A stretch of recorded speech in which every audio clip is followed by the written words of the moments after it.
আমরা একটা সময় দেখতাম সিপিএম এর উপর যে রেগে যাচ্ছে ফরওয়ার্ড ব্লকে যায়, ফরওয়ার্ড ব্লকের উপর কেউ রেগে গেলে সিপিএম এ যেত, তারা আবার আসন সমঝোতা করে নিত ভোটের সময়। বাম ঐক্য জিন্দাবাদ, ব্যানার্জি পরিবার জিন্দাবাদ বলে এরা ভোটের সময় এক হয়ে হয়তো লড়বে।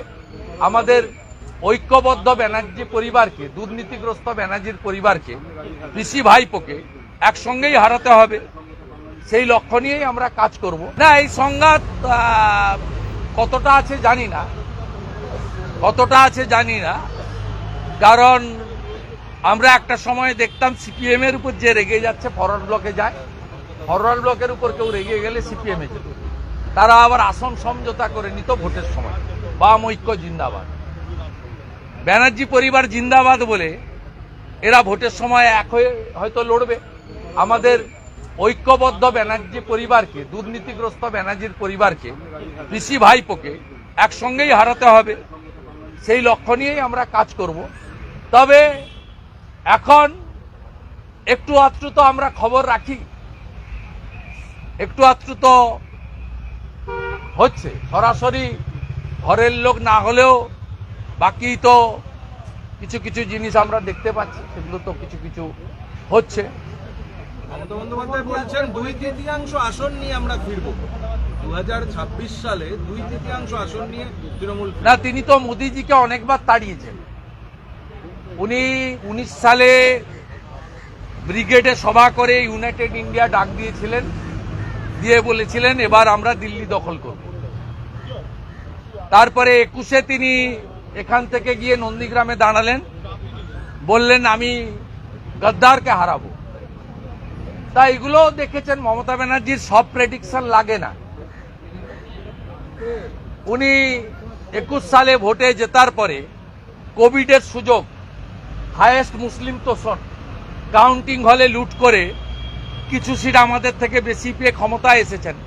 তারপরে তুমি বলেছিলেন বাংলা দখল হয়েছে, এবারে গোয়া দখল করতে যাব, এখানকার মায়েদের 1000 টাকা দেন, গোয়ার মায়েদের বলেছিলেন 5000 দেবেন, বড় একটা শূন্য নিয়ে এসেছেন। ত্রিপুরা দখল করতে গেছিলেন, নোটার থেকে কম ভোট নিয়ে এসেছেন। অতএব মমতা ব্যানার্জির স্বপ্ন সবসময় যে পূরণ হয় তা নয়, তিনি স্বপ্ন দেখতে পারেন, তার লোকেদের ধরে রাখার চেষ্টা করতে পারেন, কিন্তু বাস্তব খুব কঠিন। মমতা বন্দ্যোপাধ্যায়ের সব ইচ্ছা পূরণ হয়নি। যেমন অরবিন্দ কেজরিওয়াল দাঁড়িয়েছিল যে এই জন্মে নরেন্দ্র মোদীজি অরবিন্দ কেজরিওয়ালকে হারাতে পারবে না, বলেছিলেন 25 তো ছাড়ো, 50-এও বিজেপি কিছু করতে পারবে না। তা অরবিন্দ কেজরিওয়ালের অবস্থা সবাই দেখেছে। নবীন পট্টনায়ককেও আমরা জানতাম অপরাজয় নবীন পট্টনায়ক, উড়িষ্যার খবরও লোক দেখেছে, সব এক্সিট পোল ফেল করে হরিয়ানার ফলও লোক দেখেছে, মহারাষ্ট্রে লোকসভার ভোট আবার বিধানসভার জয় লোক দেখেছে, 2/3 মেজরিটি পেয়েছে। এখানেও মমতা ব্যানার্জি বা কেজরিওয়ালদের সব স্বপ্ন যেমন অতীতে পূরণ হয়নি, আগামী দিনেও সব স্বপ্ন পূরণ জনগণ করবে না, জনগণ সব দেখছেন। ইন্ডিয়া জোট নয়, এটা ইন্ডি জোট, ওর পিন্ডি অনেক আগে চটকে গেছে। মমতা বন্দ্যোপাধ্যায় কংগ্রেস এবং আপের মধ্যে গোলমালের কথা বলছেন দিল্লির ভোটে হারের জন্য। দিল্লির ভোটে হারের জন্য আপ আর কংগ্রেসের, আপ কংগ্রেস একসঙ্গে লড়েছিল, 7টা লোকসভাতেই বিজেপি জিতেছে।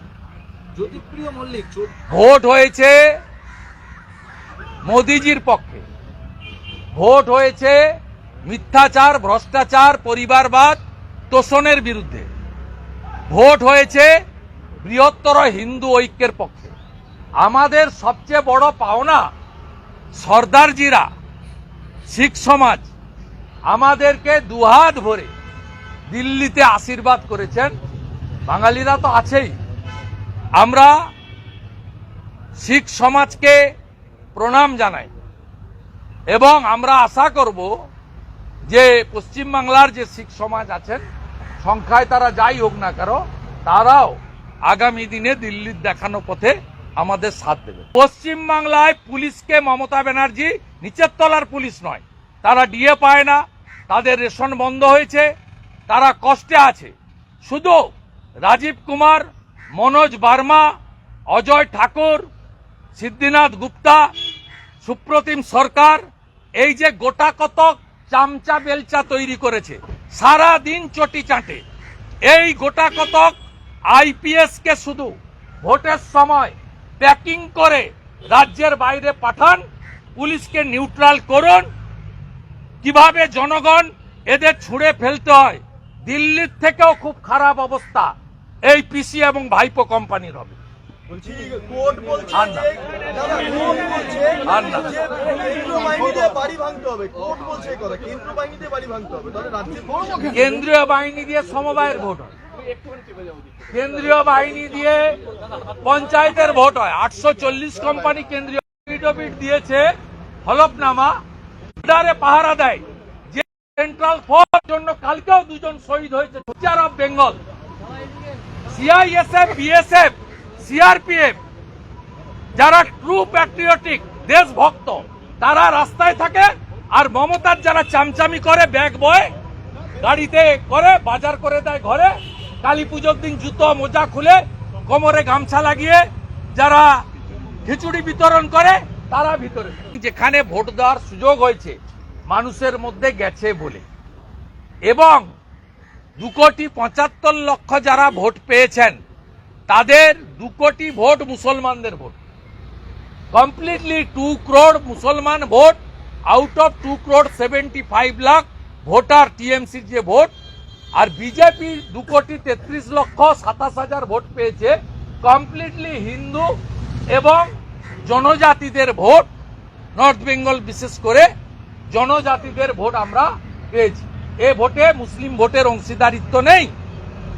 এবং এই যে 42 লক্ষের গ্যাপ, শুধু একা ডায়মন্ড হারবারে 10 লক্ষ ছাপ্পা ভোট হয়েছে, একা ঘাটালে মিনিমাম 7 লক্ষ ছাপ্পা ভোট হয়েছে।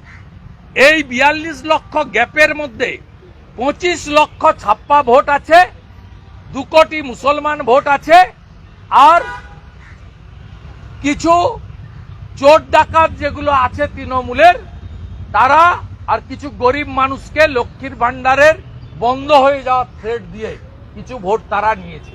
অতএব পশ্চিমবঙ্গে কোনো গ্যাপ অপোজিশনের সঙ্গে, মানে বিজেপির সঙ্গে টিএমসির নেই। 77টা মিউনিসিপ্যালিটি কর্পোরেশনে যেখানে মেইনস্ট্রিম মিডিয়া, সোশ্যাল মিডিয়া সবচেয়ে বেশি এফেক্ট করে, সেই শহর এলাকায় 77টা মিউনিসিপ্যালিটি কর্পোরেশনে তৃণমূল কংগ্রেস হেরেছে। কলকাতা কর্পোরেশনের 54টা ওয়ার্ডে বিজেপির লিড হয়েছে।